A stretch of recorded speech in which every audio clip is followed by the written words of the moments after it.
Spécialisée dans la production et le transport de l'énergie électrique, la Société de gestion de l'énergie de Manantali, agence d'exécution de l'Organisation pour la mise en valeur du fleuve Sénégal, travaille en étroite collaboration avec l'Organisation pour la mise en valeur du fleuve Gambie. Tambacounda, la capitale orientale, a été choisie pour la construction d'un poste central électrique qui joue un rôle d'interface entre les deux organismes de gestion concertés du fleuve Sénégal et de la Gambie.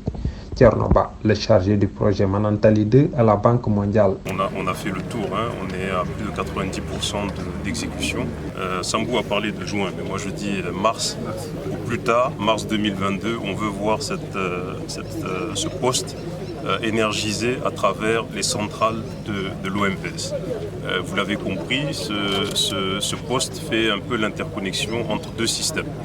Donc le système de l'OMVS qui implique le Sénégal, la Mauritanie, la Guinée et le Mali, et le système de l'OMVG. Là où on vient ajouter deux autres pays, la Guinée-Bissau et la Gambie, et puisse déplacer même certaines centrales thermiques qui sont polluantes.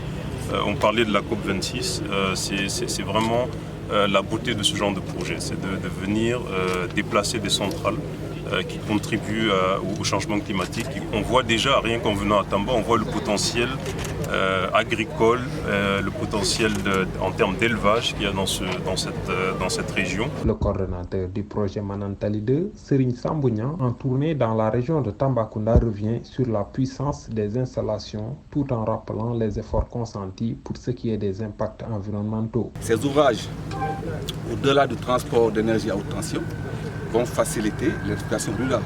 Parce qu'aujourd'hui, vous avez l'un des postes les plus importants aujourd'hui du côté de la sous-région qui est à Tambacounda ici. Je me rappelle il y a quelques années, moi j'étais dans le privé, on avait une centrale Matforce qui était là avec quelques groupes pour alimenter Tambacounda. Mais aujourd'hui, Tambacounda s'inscrit dans le réseau comme étant un des nœuds les plus importants. Vous avez des lignes qui viennent de l'OMVG, qui viennent de la Guinée. Vous avez une ligne qui vient de l'OMVS. Donc déjà là-bas, vous avez 200, plus 60, plus 140, plus 400 MW qui sont installés. Le gouverneur adjoint Amadou Salmon Fall reste convaincu qu'une nouvelle ère va s'ouvrir dès que le poste électrique de Tambacounda sera opérationnel. Envergure qui est impactant, surtout du point de vue échange d'électrification entre les pays membres et résorber surtout le gap énergétique.